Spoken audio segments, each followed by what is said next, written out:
అందరికీ నమస్కారం. ఈ వీడియో చూసే ముందు ఒక్క లైక్ చేసి జై శ్రీరామ్ అని కామెంట్ చేయండి. శనిదేవుడు ఆగ్రహిస్తే జీవితంలో సమస్యలు పెరుగుతాయి. ఒత్తిడి, ఆరోగ్య సమస్యలు, ఆర్థిక ఇబ్బందులు ఎదురవుతాయి. మానసికంగా ఆందోళనలు చెందుతారు. కుటుంబ సభ్యులు, స్నేహితులతో విభేదాలు ఏర్పడతాయి. అనారోగ్య సమస్యలు ఇబ్బంది పెడతాయి. ధన నష్టం, ఆస్తి నష్టం జరుగుతుంది.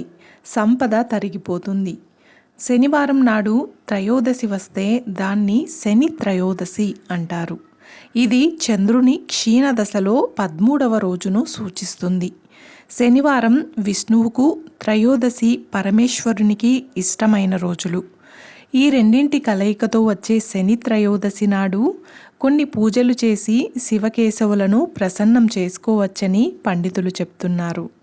ముఖ్యంగా శని త్రయోదశికి చేసే పూజలతో శని ప్రతికూల ప్రభావాలను తగ్గించుకోవచ్చు, సానుకూల శక్తిని ఆకర్షించవచ్చు.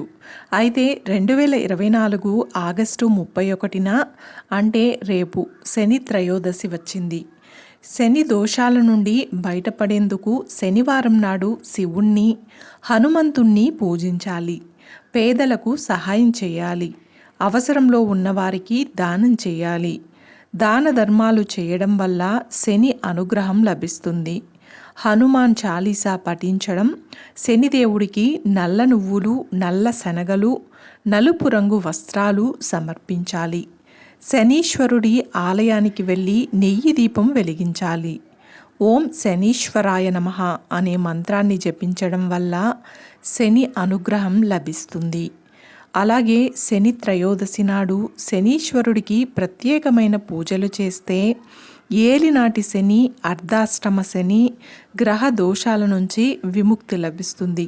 శని త్రయోదశి శనీశ్వరుడికి అత్యంత ప్రీతికరమైన రోజు. శనిగ్రహ బాధల నుంచి విముక్తి కలిగేందుకు ఈరోజు కొన్ని పనులు చేయడం వల్ల మంచి జరుగుతుంది.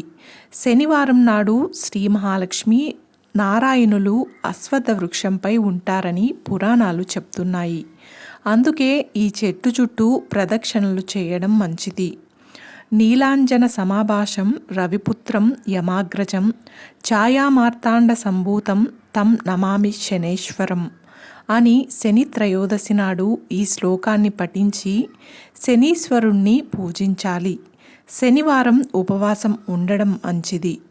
శని శాంతి పూజలు చేసుకునేందుకు శని త్రయోదశి అత్యంత ఉత్తమమైన రోజు. నల్లని వస్త్రాలు ధరించడం లేదా దానం చేయడం రెండూ మంచివి చేస్తాయి.